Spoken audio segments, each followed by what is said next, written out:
Todo comenzó en una celda, no en un laboratorio, no en un hangar, no en un despacho ministerial. El Petriakov P-2, uno de los bombarderos más decisivos de toda la Segunda Guerra Mundial, no nació en libertad, sino bajo vigilancia. Su diseñador, el brillante ingeniero aeronáutico Vladimir Petriakov, no dibujó sus primeras líneas por convicción, sino por supervivencia. La Unión Soviética de los años 30 era una máquina que devoraba a sus propios genios. Petriakov fue arrestado en 1937, acusado de sabotaje técnico por haber trabajado en diseños considerados ineficientes por un burócrata sin conocimientos de aviación. Fue encerrado en una zarasca, una prisión científica secreta donde los mejores cerebros del país trabajaban bajo presión constante, bajo amenaza directa, bajo el peso de la traición disfrazada de deber patriótico. Y ahí, entre barrotes, amenazas y silencio, nació la idea, no como un avión de guerra, sino como una redención. Le ofrecieron algo a cambio, diseñar un interceptor de gran altitud, una respuesta urgente a los bombarderos enemigos que aún no existían. Si lo lograba, se le reduciría la condena. Si fracasaba, sería ejecutado. ¿Puede una mente crear con claridad cuando el precio del error es la muerte? El diseño original era elegante, aerodinámico, ágil, pero el proyecto fue rápidamente desviado por las nuevas necesidades del frente. La URSS no necesitaba interceptores, necesitaba bombarderos rápidos, precisión, versatilidad, y así, el P-2 fue rediseñado a la fuerza, convertido de caza en picado a bombardero táctico, sin margen de error. Todo bajo la supervisión de un Estado que lo exigía todo, pero ofrecía poco. Quizás pienses que ningún avión nacido en esas condiciones podría ser confiable. Pero claro, si ese mismo avión logró sobrevivir a las condiciones del Frente Oriental, enfrentarse a la Luftwaffe, volar miles de misiones, y convertirse en el bombardero más producido de la URSS durante la guerra, entonces no fue solo confiable. Fue imprescindible. Lo que nadie esperaba era que esta creación forzada, este hijo de la paranoia estalinista, terminara siendo una obra maestra. El P-2 fue rápido, ágil, difícil de interceptar, y capaz de realizar bombardeos de alta precisión que decidieron batallas enteras. Se ganó el respeto, y el miedo, de quienes lo pilotaban y de quienes lo sufrían desde abajo. Pero su historia no fue solo técnica, fue humana. Fue el relato de cientos de escuadrones que arriesgaron la vida a bordo de una máquina nacida del miedo y convertida en arma de resistencia. Es también la historia de mujeres que lo pilotaron, de mecánicos que lo adaptaron en medio del barro, de enemigos que lo estudiaron con obsesión. El P-2 no solo voló sobre el campo de batalla, voló sobre la contradicción moral de una era. Un avión nacido en el encierro, que terminó dándole alas a un ejército entero. Antes de comenzar, ¿por qué no te suscribes y te unes a nuestra comunidad de apasionados por la aviación? Aquí descubrirás la historia detrás de los aviones más legendarios, las innovaciones que revolucionaron el vuelo y las hazañas de los pilotos que desafiaron los cielos. Mientras lo haces, activa la campana de notificaciones para no perderte ninguna de nuestras increíbles historias.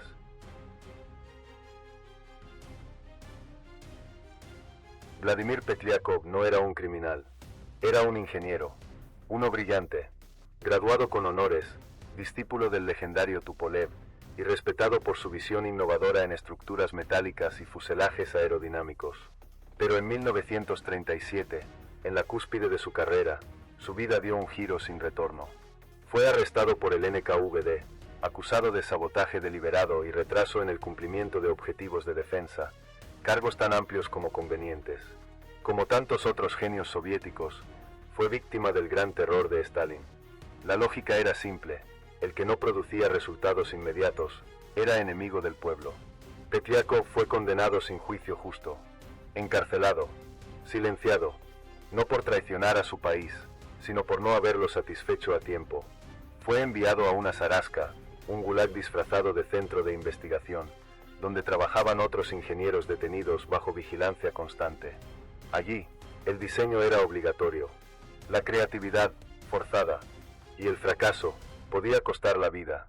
En ese ambiente nació el proyecto que lo marcaría, el Sexto 100, un interceptor de gran altitud con cabina presurizada, tren retráctil, estructura liviana y tecnología avanzada para su época. Su objetivo era detener a bombarderos enemigos que ni siquiera existían aún. Lo más irónico Estaba diseñando un avión para proteger al país que lo tenía preso. ¿Qué clase de ingeniero crea compasión cuando cada plano puede ser el último? Tal vez pienses que nadie puede innovar bajo amenaza constante. Pero claro, si sabes que tu única salida es diseñar algo tan útil que te necesiten vivo, entonces la inspiración no viene de la libertad, viene del miedo. Petliakov lideraba un equipo de genios encarcelados como él, cada uno con su historia, todos con una sola motivación: sobrevivir al día siguiente. No había descanso, no había aplausos, solo la presión de entregar resultados a oficiales que no entendían el lenguaje técnico, pero sabían castigar el retraso. Cada semana podía ser la última. Cada decisión técnica era una apuesta por la vida. Y aún así, lograron algo sorprendente, un diseño que adelantaba su tiempo. Aerodinámico, ligero, rápido, con doble timón vertical, hélices contrarrotativas y un fuselaje que prometía estabilidad incluso en ascensos extremos. El sexto 100 era una promesa, pero también una trampa, porque mientras el avión era evaluado por el gobierno, el mundo cambiaba. Los alemanes invadieron Polonia. El frente oriental se volvió una amenaza real, y el alto mando soviético tomó una decisión inesperada: cancelar el interceptor y transformar el diseño en un bombardero táctico. Era el año 1940. A Petliakov se le notificó que su proyecto sería reconvertido de inmediato. No se le preguntó, se le ordenó, y como premio, le ofrecieron su libertad. Pero la libertad tenía condiciones. Si el nuevo bombardero, ahora bautizado P-2, fracasaba en las pruebas, sería considerado sabotaje. El fracaso, en la URSS de Stalin, no era una posibilidad técnica, era una traición política. Petliakov salió de la celda, pero no del riesgo. La celda ahora tenía forma de compromiso, tenía alas, tenía cronogramas que no perdonaban. Su avión no podía ser bueno, tenía que ser irrefutable. Los primeros prototipos del P-2 despegaron en Moscú ese mismo año, no como un logro, sino como un grito desesperado por demostrar que un hombre, incluso desde una celda, podía cambiar el curso de una guerra. Y eso fue solo el principio.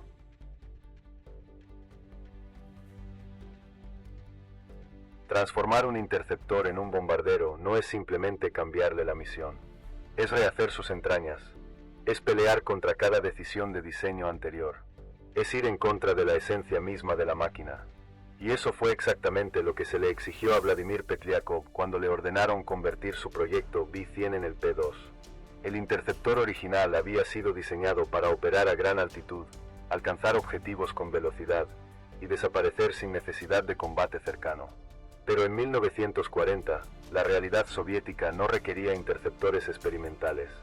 Requería algo más brutal, más directo, más práctico, un bombardero en picado, rápido, preciso y barato de producir en masa.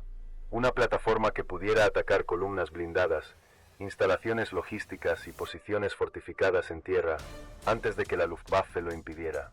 Petliakov aceptó el desafío, no porque estuviera de acuerdo, sino porque decir que no era una opción. Y así nació el P-2. Las cabinas fueron rediseñadas para 3 tripulantes. Se eliminó la presurización para vuelos de gran altitud. Se reconfiguró el fuselaje para instalar compartimentos de bombas. Se reforzaron las estructuras internas para soportar las tensiones de picado. Se añadieron frenos aerodinámicos en las alas, placas móviles que permitirían estabilizar al avión mientras descendía a gran velocidad sobre el objetivo. Pero lo más increíble fue que, a pesar de todas esas modificaciones, el P-2 no perdió su esencia, seguía siendo rápido. Mucho más rápido que cualquier otro bombardero soviético de la época, incluso más que algunos cazas alemanes. Y eso lo cambió todo. ¿Qué pasa cuando un bombardero es tan veloz que no necesita escolta? Tal vez pienses que todo avión de ataque requiere cobertura para sobrevivir. Pero claro, si ese bombardero puede entrar y salir del área enemiga antes de que los cazas puedan reaccionar, entonces no es una presa. Es un depredador disfrazado de objetivo. Los primeros ensayos fueron prometedores.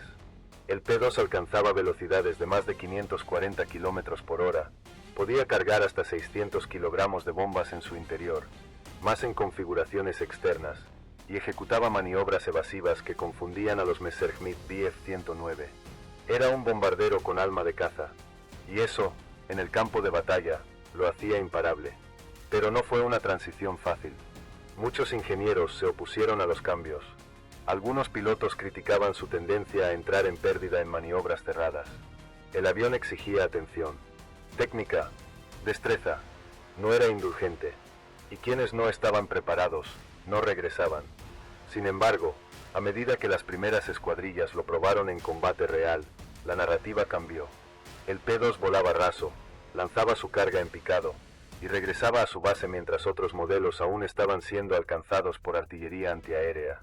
Su estructura ligera, combinada con su velocidad y su perfil delgado, lo convertían en un blanco difícil. No invulnerable, pero sí mucho más resistente de lo esperado. En cuestión de meses, pasó de ser un experimento reconvertido a una necesidad estratégica, y en poco tiempo más, a un símbolo, porque el P-2 no nació para ser bombardero. Fue forzado a serlo, y, sin embargo, lo fue mejor que muchos que nacieron con ese propósito. Lo que empezó como un castigo, estaba a punto de convertirse en el avión que cambiaría el rumbo del frente oriental.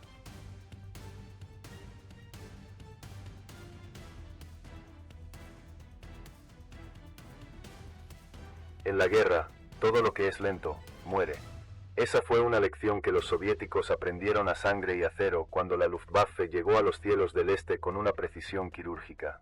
Los bombarderos pesados, lentos y torpes eran presa fácil de los cazas alemanes. Las pérdidas eran tan altas que algunos escuadrones quedaban desintegrados antes de alcanzar su objetivo. Por eso, cuando apareció el P-2, muchos lo miraron con desconfianza. Era delgado, liviano, rápido. Demasiado rápido para ser un bombardero, decían.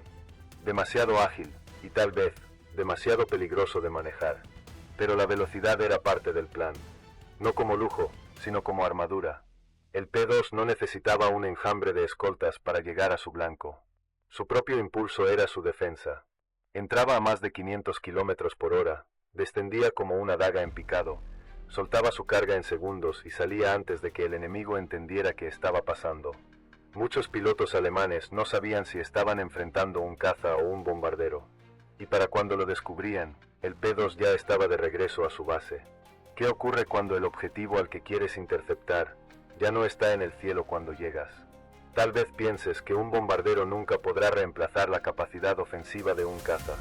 Pero claro, si ese bombardero puede evadirte, golpearte y retirarse antes de que puedas girar el timón, entonces lo que tienes delante no es un blanco. Es una amenaza con alas. Los escuadrones que aprendieron a dominar al P-2 entendieron que su fortaleza no estaba solo en las bombas. Estaba en el momento, en la maniobra precisa, en la velocidad como cuchillo de escape. Se lanzaban en picado desde alturas medias, activaban los frenos aerodinámicos en el último momento y liberaban su carga con una precisión escalofriante. Los antiaéreos alemanes apenas podían rastrear su trayectoria antes de que desapareciera entre las nubes. No era invulnerable, pero sí desesperante. La Luftwaffe empezó a adaptar sus tácticas solo para enfrentarlo. Enviar cazas con órdenes de interceptar no al grupo, sino al más veloz. Intentar atraparlos antes del picado. Disparar en ascenso mientras descendían. Pero incluso con esas estrategias, el P-2 escapaba una y otra vez. Era un bombardero que no volaba como un bombardero. Volaba como si tuviera algo que probar. Y quizás lo tenía. Porque cada vez que uno regresaba a su base, intacto, tras cruzar zonas de fuego intenso, dejaba un mensaje claro: el tiempo del bombardero pesado y lento había terminado. El P-2 era el futuro. Rápido, eficiente, letal. Un avión que no necesitaba permiso para entrar, ni ayuda para salir. Los pilotos empezaron a confiar en él. Algunos lo adoraban, otros lo temían, porque no perdonaba errores. Pero quienes lo dominaban, sabían que estaban volando algo que cambiaba las reglas del juego. El enemigo seguía creyendo que podía cazarlo, pero el P-2 no era presa, era relámpago, y los relámpagos no se esquivan, solo se sienten cuando ya es tarde.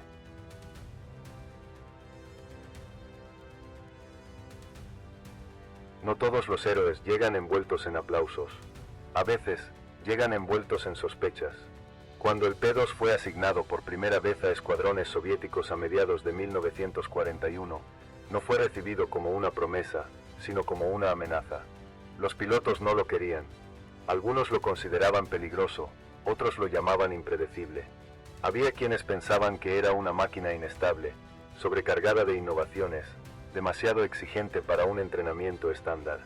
Y si fallabas al controlarlo, no te daba una segunda oportunidad. Venían de volar bombarderos pesados, lentos, robustos, que daban una falsa sensación de seguridad. El P-2 era todo lo contrario, veloz, agresivo, de respuesta inmediata. En lugar de parecerse a un compañero de combate, se sentía como una criatura salvaje que había que domar en cada vuelo. Muchos escuadrones al principio lo rechazaron. Algunos lo apodaron con ironía, el caza con complejo de bombardero, o peor, la trampa de Petliakov. No era raro ver que, tras los primeros entrenamientos, pilotos experimentados pidieran ser reasignados.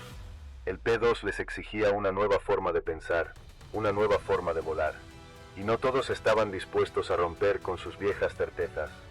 ¿Qué haces cuando el enemigo está delante, pero tú no confías en el avión que llevas bajo los pies?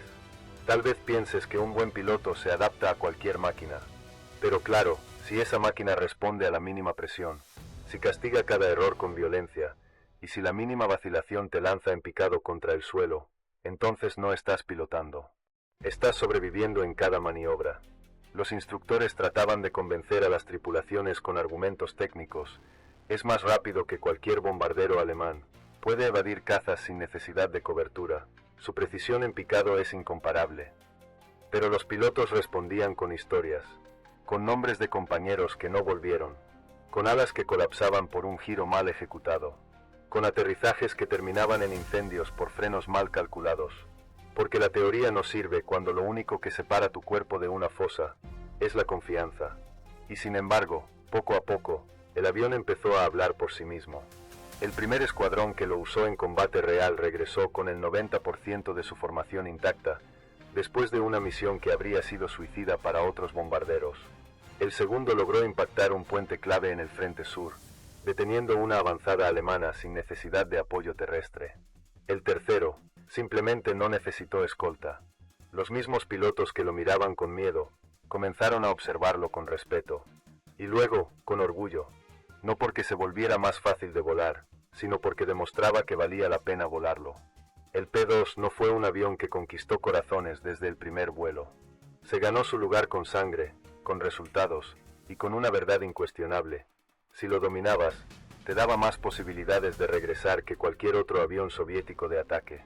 Y así, lo que comenzó como un rechazo colectivo, terminó como una fidelidad absoluta. Porque a veces, lo que más temes, es lo que más necesitas.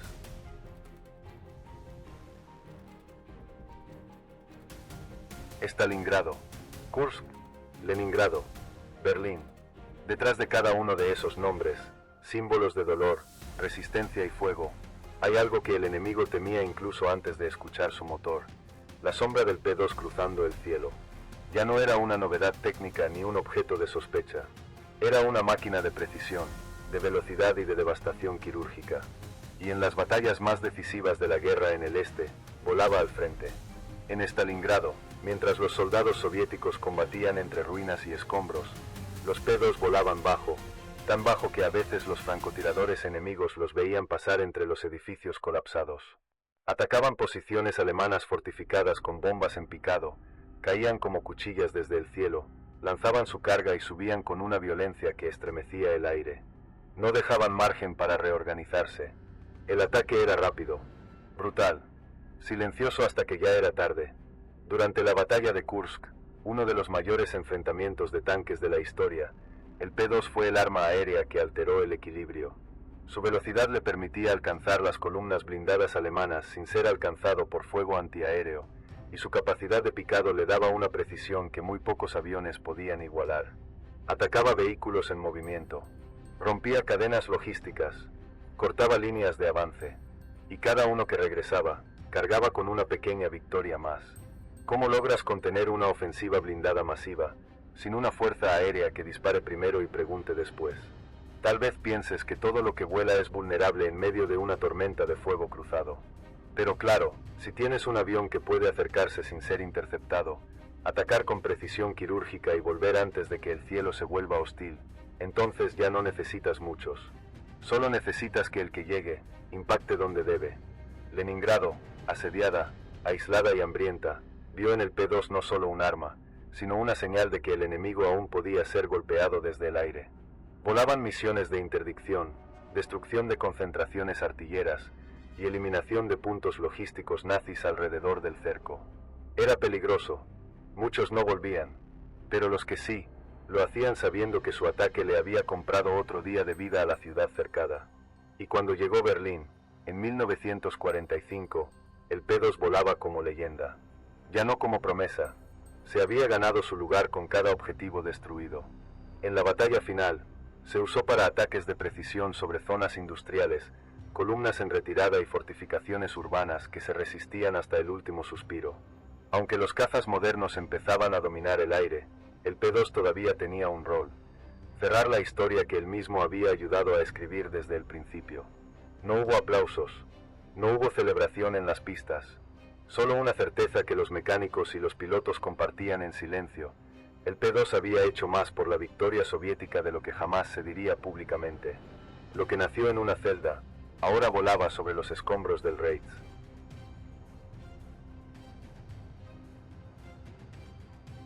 No era simplemente soltar bombas, no era pulsar un botón y esperar el impacto. Volar un P-2 en misión de picado era entregarse a una maniobra que te acercaba, más que a cualquier otra, al límite humano. Era poner el avión en caída libre, ver cómo el suelo se acercaba como una amenaza, calcular el momento exacto del impacto y confiar, con cada fibra de tu cuerpo, en que el fuselaje resistiría, y en que tus manos no fallarían al jalar la palanca en el instante justo. La táctica del picado no era nueva, pero el P-2 la llevó a otro nivel. Equipado con frenos aerodinámicos diseñados específicamente para estabilizar la caída, este avión podía inclinarse casi en vertical sobre su objetivo y soltar su carga con una precisión que pocas plataformas aéreas podían igualar. Era el cuchillo del arsenal soviético. Directo, silencioso hasta el último momento, y devastador. Pero no todos estaban preparados para esa clase de vuelo. Los entrenamientos eran brutales.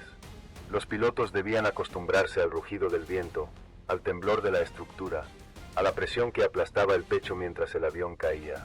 Los frenos, si se activaban muy tarde, no servían de nada. Si se activaban demasiado pronto, desestabilizaban la trayectoria. Cada segundo contaba, cada metro, cada célula del cuerpo sentía la caída como si fuera la última. ¿Qué tipo de mente se lanza voluntariamente hacia el suelo a 600 km por hora, confiando en que sabrá cuándo detenerse?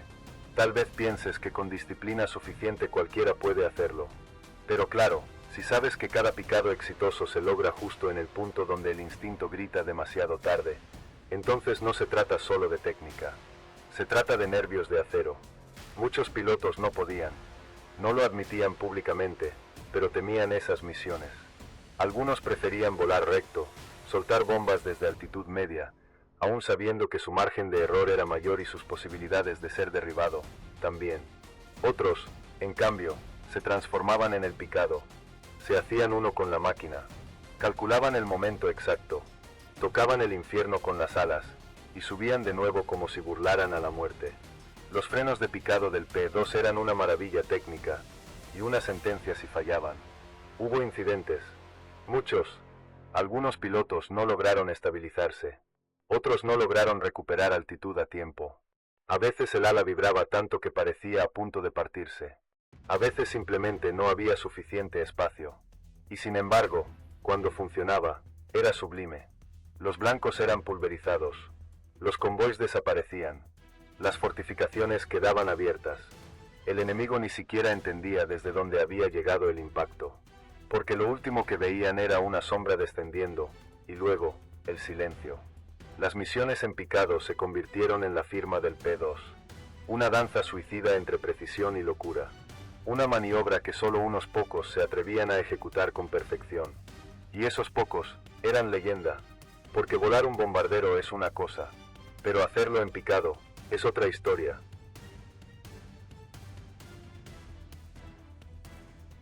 En medio del caos, del barro y del acero retorcido del frente oriental, hubo un sonido que no solo sorprendía al enemigo, también desafiaba todas las creencias de su época: el rugido de un Petliakov P-2 pilotado por mujeres.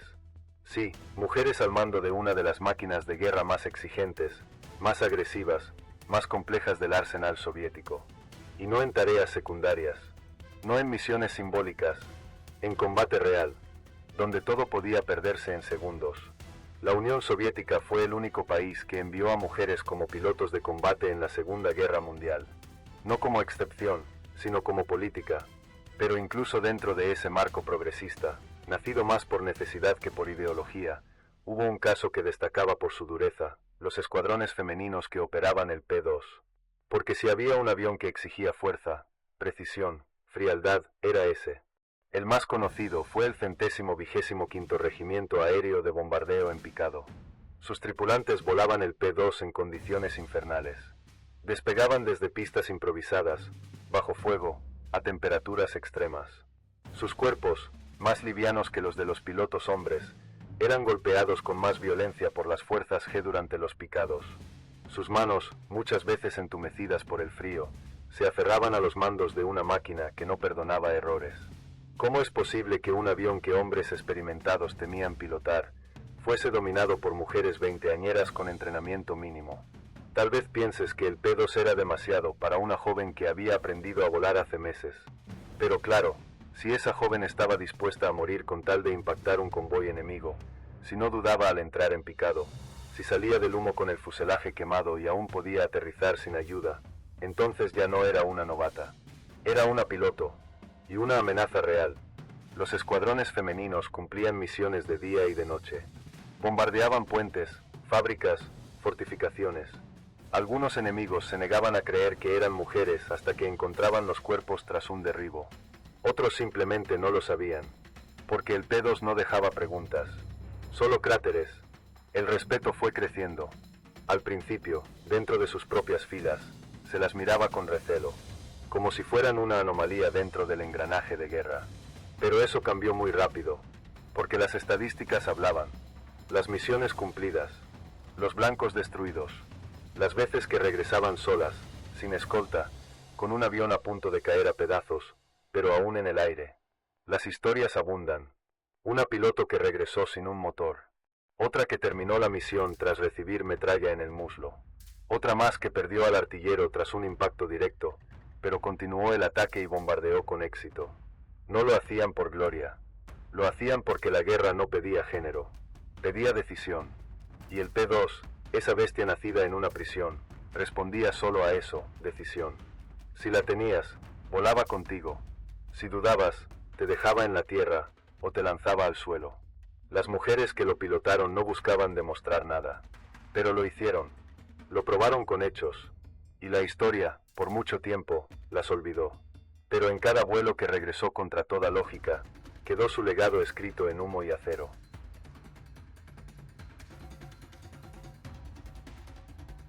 El P-2 fue una creación puramente soviética, nacido en condiciones extremas, desarrollado para una guerra que parecía no tener fin.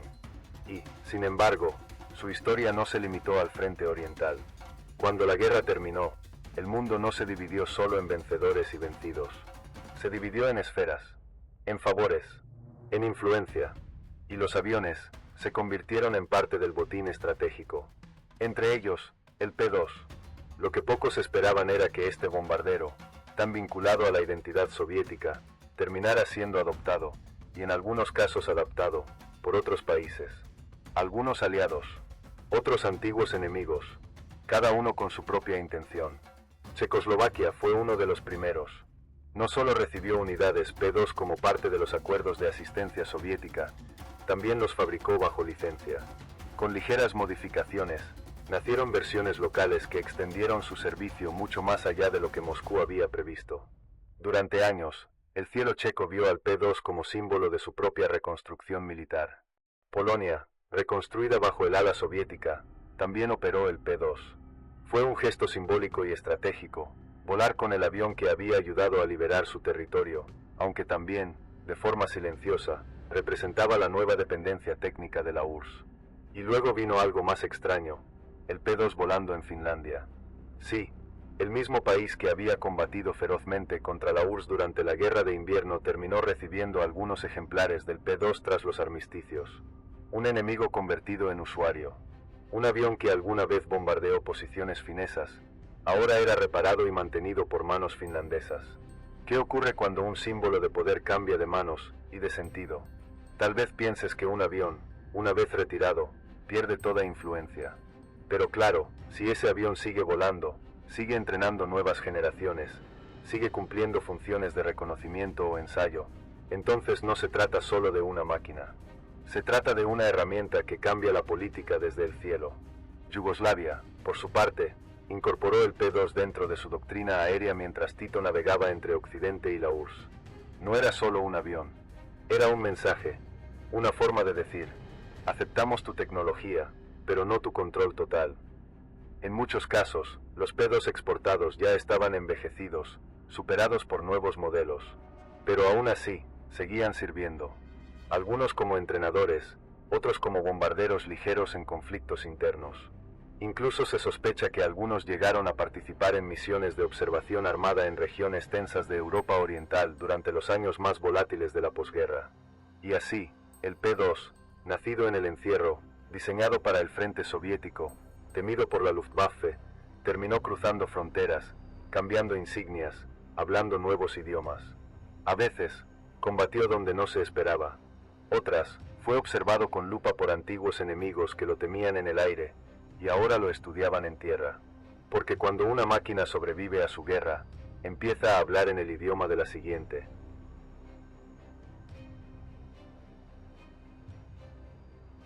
Toda leyenda tiene su sombra, y en el caso del P-2, esa sombra era larga, pesada y, por mucho tiempo, inconfesable. Porque aunque la propaganda soviética lo retrataba como un ejemplo de perfección táctica, un bombardero rápido, preciso, eficaz, lo cierto es que volarlo también implicaba bailar con una máquina que no siempre funcionaba como debía. Y cuando fallaba, no lo hacía a medias. El P-2 tenía un diseño complejo, nacido del apuro, de la conversión forzada, de la presión por producir resultados bajo amenazas. Y como toda criatura de emergencia, cargaba defectos estructurales que fueron ignorados mientras cumpliera su misión. Algunos eran tolerables, otros, simplemente mortales. Uno de los problemas más graves estaba en los frenos aerodinámicos. Diseñados para estabilizar el avión durante los picados, eran efectivos, pero frágiles. A velocidades extremas o con uso repetido en condiciones climáticas adversas, podían trabarse. Y si se trababan durante un picado, el avión no salía. Era una caída recta al infierno. ¿Cuántos pilotos murieron sin haber sido tocados por el enemigo, solo porque su avión decidió no responder en el momento clave? Tal vez pienses que todo gran avión tiene riesgos calculados. Pero claro, si esos riesgos se conocen, y aún así se ocultan, si no hay alertas claras, si los pilotos siguen despegando sin saber qué parte del fuselaje puede ceder hoy, entonces el peligro no viene del enemigo. Viene del silencio. Otro fallo común estaba en el tren de aterrizaje. El diseño del fuselaje delgado y las modificaciones para convertirlo en bombardero comprometieron la resistencia al impacto. Aterrizar en pistas irregulares, que eran la norma en el frente, resultaba en colapsos, incendios o fracturas de ala. A veces, después de una misión perfecta, el P-2 se destruía a 200 metros del hangar. Los controles también eran una lucha constante. El avión era extremadamente sensible a los movimientos bruscos, lo que lo hacía ideal en combate para manos expertas, pero letal para novatos. Un viraje mal ejecutado, una corrección tardía, un error en el picado, y todo el avión comenzaba a vibrar como si se fuera a desintegrar. Pero nada de esto se decía en los informes oficiales. En el papel, las misiones eran exitosas, los daños mínimos, las pérdidas justificadas. Solo en los diarios de los pilotos, en los susurros de los mecánicos, o en los informes ocultos a ojos civiles, se hablaba del verdadero costo. Y aún así, lo volaban, porque el P-2 cumplía donde otros fallaban, porque llegaba, golpeaba, y a veces sobrevivía, porque era veloz, letal, porque era la única opción. El precio era alto, pero la alternativa era perder el cielo. Y en la URSS de Stalin, el fracaso no era técnico, era político, era personal, era peligroso. Así que los fallos fueron enterrados, bajo papeles, bajo cuerpos, bajo medallas que no siempre contaban toda la verdad. Porque en tiempos de guerra, a veces el enemigo no está en el frente, sino en lo que decides no contar sobre tu propia arma.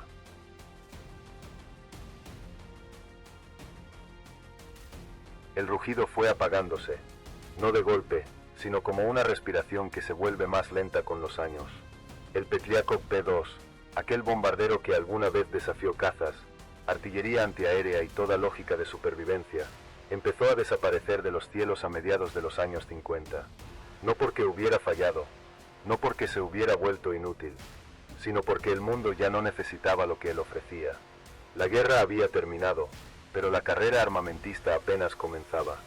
La velocidad supersónica, los reactores, los radares avanzados, todo cambió. Los bombarderos debían volar más alto, más lejos, y con armas más devastadoras. El P-2, ágil en picado, preciso a baja altitud, se volvió un vestigio de otra lógica. Una lógica más humana, más peligrosa, más cercana al piloto que al sistema. Ya no bastaba con ser rápido, había que ser invisible. Ya no importaba tanto quién manejaba el avión, sino que electrónica lo dirigía.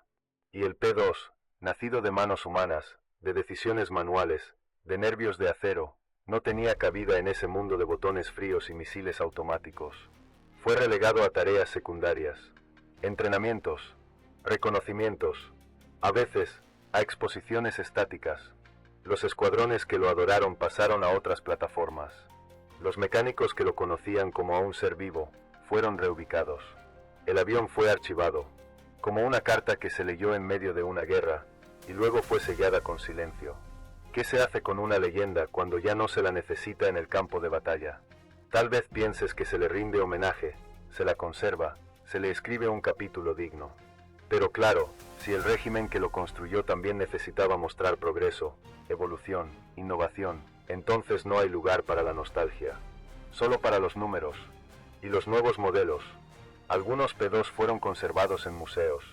Otros terminaron oxidados en cementerios de aviones, con el fuselaje abierto al viento, sin motores, sin memoria. Pero para quienes lo pilotaron, para quienes lo vieron regresar con humo saliendo del ala, para quienes lo escucharon rugir a ras del suelo mientras picaba sobre un puente enemigo, ese avión nunca murió. Porque no todos los aviones son solo metal. Algunos son momentos, decisiones, sacrificios, cicatrices, y el P-2 cargaba todo eso en cada tornillo.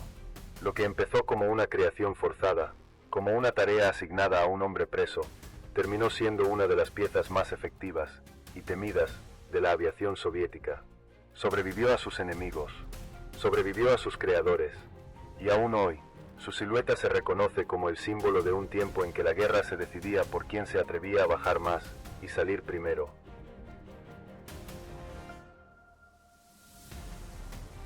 El Petliakov P-2 no fue solo un bombardero, fue una paradoja voladora. Nació en una celda, diseñado por un hombre condenado, y terminó volando sobre las ciudades que marcaron el destino del siglo XX. Cada misión que cumplió, cada picado que ejecutó, fue una bofetada en el rostro de lo imposible, porque el P-2 demostró que incluso en los entornos más oscuros, se puede forjar algo imparable. No fue el más moderno, ni el más cómodo, ni el más seguro, pero fue fiel a su tiempo, fiel a su brutal propósito, fiel a los pilotos que se jugaron la vida dentro de su cabina, muchos de ellos sabiendo que tal vez no volverían. Y lo hicieron igual. Fue arma, fue símbolo, fue superviviente. Se adaptó, cambió de manos, cruzó fronteras, y aún décadas después de su retiro, sigue escribiendo historia en cada fotografía de archivo, en cada testimonio rescatado, en cada museo que aún conserva uno de sus restos. Porque el P-2 no fue diseñado para perdurar, fue diseñado para vencer. Y venció. Hoy, en un mundo de drones y cazas invisibles, su legado permanece como una voz que no se calla. Una máquina nacida del miedo, que voló con coraje. Un diseño impuesto, que se convirtió en decisión. Un avión soviético, que terminó siendo universal. La historia del Petliakov P-2 no debería ser olvidada, porque no es solo la historia de un avión. Es la historia de cómo incluso lo forjado en cautiverio puede conquistar los cielos.